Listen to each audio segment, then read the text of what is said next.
These are some of the stark realities that we face. But at the same time, it is important in this place, before this audience, to recognize an equally compelling set of facts with respect to America's position in Asia.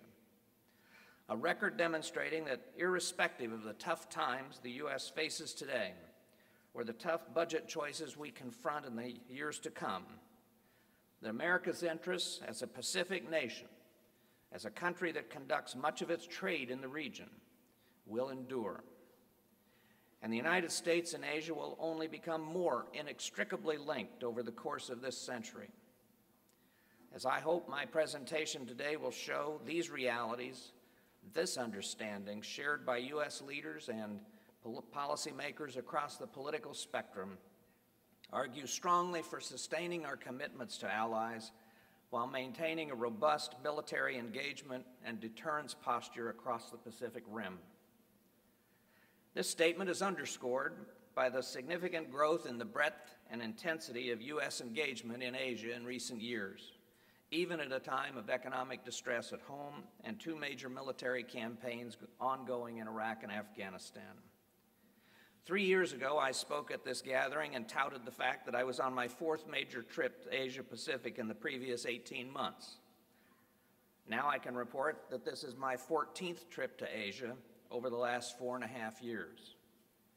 Next month, Secretary of State Clinton will embark on her 8th trip to Asia, and President Obama has made a major Asia trip each year he has been in office.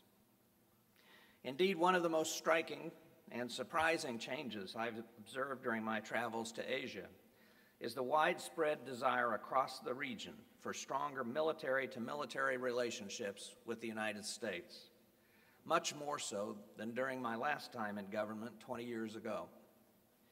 Our engagement in Asia has been guided by a set of enduring principles that have fostered the economic growth and stability of the region. I spoke about these principles last year, but I think that it's worth reiterating our commitment to them once more today.